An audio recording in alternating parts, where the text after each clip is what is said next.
Pagkahawak kayo ng bagaong, hawakan nyo agad sa hasang. Kasi pagka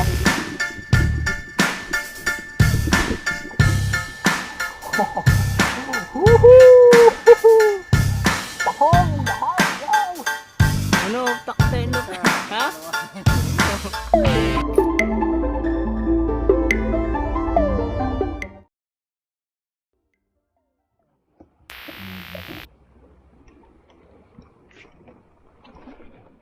So yan, ito ang Corregidor Island. Medyo maraming basura kasi kakatapos lang ng bagyo eh. Kakatapos lang ng bagyo, yung mga basura na padpad yata dito sa may sa shoreline. So ito yung Caballo Island. So, set up muna kami. Kuya Jed, anong set up ba natin dyan? Medium. UL. Right, ilipin natin ang kanyang setup.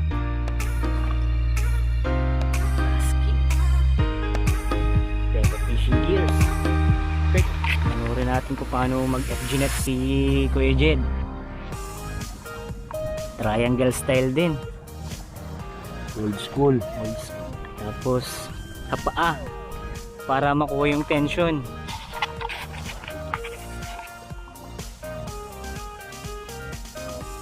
Saka kasama yung kagat para may lasa na kagad yung leader. Para may may tamis na kagad yung leader line.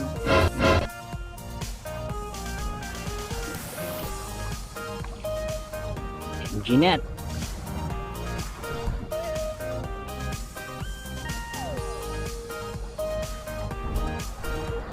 Para sa mga newbie na hindi nakakaalam ng FG-net, ganito yung process.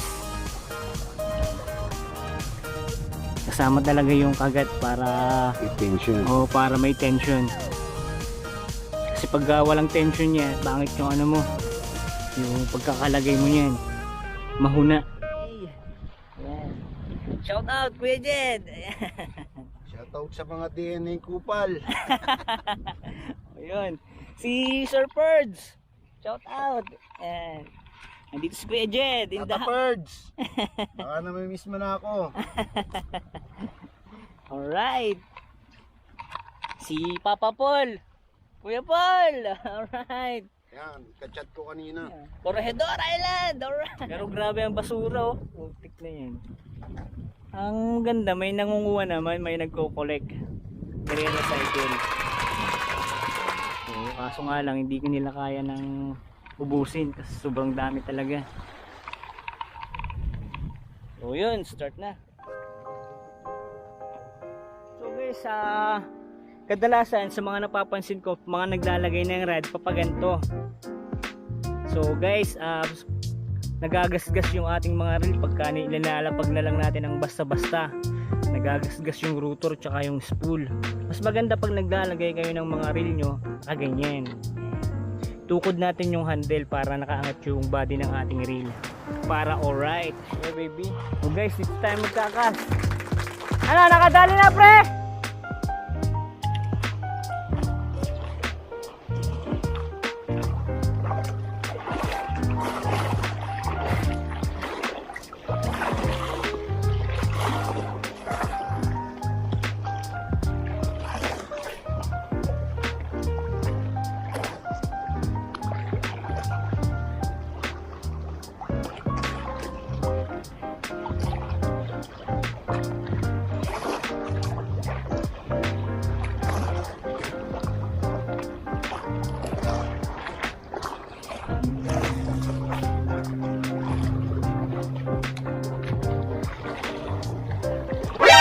NANI?!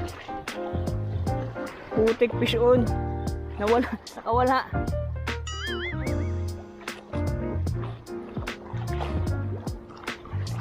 Oh, fish on baby. Ay po! Oh no! Nakawala. Lintig. Andiyan pa yan. Fish on baby. Yeah, alright. Naka-fish on din. Putik na yan. Magaong in the house, yo. Oh. Alright. Oh guys, pag hahawak kayo ng bagaong, hawakan nyo agad sa hasang. Kasi pagka hindi nyo hinawakan sa hasang yan, ito matalim to yung mga gilid na yan. Maaari kayong matibo. O dahil pasok na pasok yung hook, walang kawala, gamitan natin ng plier. Right? Yeah baby, nakaramdam na ng fish on. 2 hours later. Ito, nagwagi si Kamundo. Ha? Wow! Sana all! Kamundo in the house, yo! Yes, nandito lang pala yung medyo malalaki. Mali yung napwesto. Mali ang napwestuhan namin. So yun guys, kakain muna kami kasi tanghali na. Inalat, wala man lang nainad hanggang tanghali. Wala man lang lapong kumagat sa'yo. May kumagat. May kumagat, dalawa. Ay tatlong strike. Wala naman akong putik na. Wala man lang nangyari.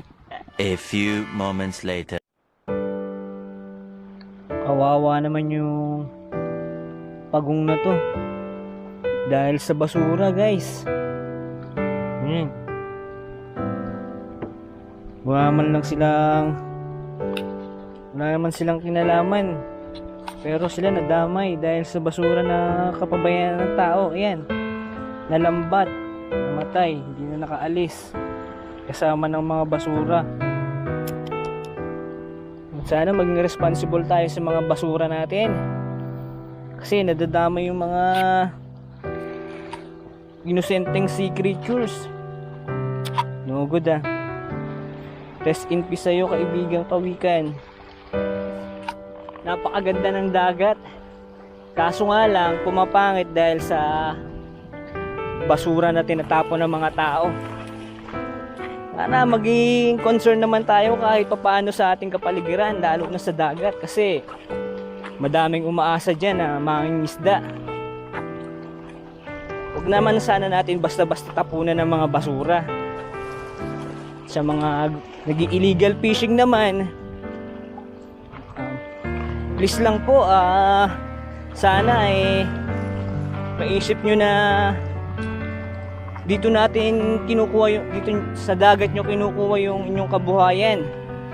Kung patuloy nyo pong ginagamitan ng illegal ang pangisda, baka dumating po yung time na wala na tayong makuwang isda.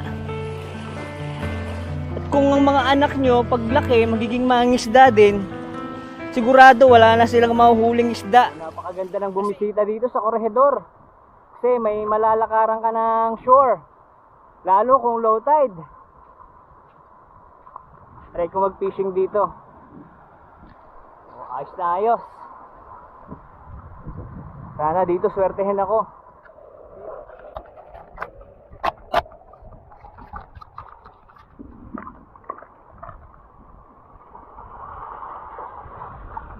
Iisa lang ang nahuli ko hanggang tanghali, grabe. Pero may second option pa tayo para may maiuwi tayo.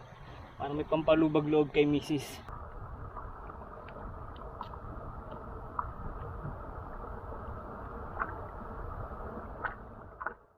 A few moments later. Si Kamundo lang ang nagtagumpay. Ano, Kuya Jed? Baitlog? Ayos lang. May huli naman eh. Hindi na shoot. Nakahuli ng talakitok. Good size. Hindi na shoot sa lalagyan.